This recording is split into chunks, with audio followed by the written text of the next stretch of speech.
আগামীকাল 17ই আগস্ট অন্নপূর্ণা তৃতীয় কিস্তির টাকা ছাড়া হবে। তো কখন আপনারা ব্যাংক চেক করবেন, কটার দিকে আপনাদের ব্যাংকে টাকা ঢুকবে, ক্রেডিট হবে, সবটাই আমি বলে দিচ্ছি। যারা টাকা পাবেন না বা যারা বুঝতে পারেননি আপনাদের লিস্টে নাম আছে কিনা, কি করণীয়, সবটাই আমি পুরোটাই এই ভিডিওতে বলে দিচ্ছি। আপনারা আগামীকাল দুপুর 2টোর পর আপনাদের ব্যাংক অ্যাকাউন্ট চেক করবেন। যদি ব্যাংকে যান, আপনাদের টাকা যদি না ঢোকে, একেবারে যাচাই করে আসবেন যে আপনাদের ডিবিটি লিংক ওই অ্যাকাউন্টে আছে কিনা। আর যারা যারা টাকা পাবেন, 17 তারিখ টাকা ছাড়া হবে, হয়তো 1-2 দিন টাইম লাগতে পারে, 18-19 তারিখ পর্যন্ত আপনারা ব্যাংক অ্যাকাউন্ট যাচাই করবেন, তার মধ্যে টাকা ঢুকবে আশা করা যায়।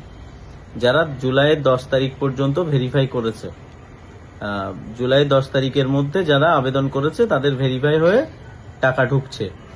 এবার যারা এই লিস্টে নাম নেই কিন্তু আপনারা জানতে পারেননি, আপনারা কোনো কারণবশত আপনাদের ব্লক বা মিউনিসিপ্যালিটি থেকে লিস্ট পাবলিশ করেনি বা আপনারা জানতেও পারেননি, তো তারা কি করবেন, আপনারা 19 তারিখ পর্যন্ত ওয়েট করবেন।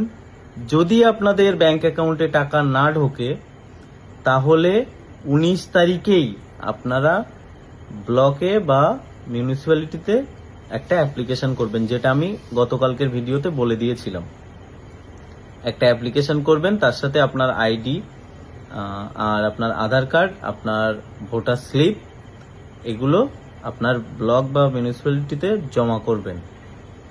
জমা করার পর, জমা না করলে কিন্তু আপনারা পরবর্তী, আপনি যে মনে করছেন পরের মাস থেকে হয়তো টাকা পাবেন না, কিন্তু এই মাসে যারা পেয়েছে তারাই পাবে। আর যারা জুলাইয়ের পরে আবেদন করেছে, মানে যাদের হচ্ছে ভেরিফিকেশন বাকি আছে, প্রচুর ভেরিফিকেশন হয়নি, আইসিডিএস কর্মীরা ঠিকঠাক ভেরিফিকেশন করতে পারেনি, অনেকেই অনেক কিছু বলছে, আমি জানি তারা ঠিকঠাকভাবে ভেরিফিকেশন করেওনি, যার জন্য প্রচুর আবেদনকারী, যোগ্য আবেদনকারী বাদ গেছে। এবং ব্লক থেকে আমাদের মুখ্যমন্ত্রী তিনি জানিয়েছিলেন ট্রাইব্যুনালে যারা তারা টাকা পাবে, কিন্তু সরকারি নির্দেশ দেওয়া হয়েছে ট্রাইব্যুনালদের টাকা দেওয়া হবে না।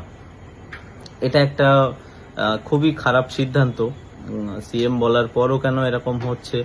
তো যে সমস্ত ট্রাইব্যুনালে আবেদনকারীরা এই মাসে টাকা পেয়ে যাচ্ছে, তারা কিন্তু পরের মাস থেকে আর টাকা পাবে না। আগে ভোটার লিস্টে নাম উঠবে তারপর।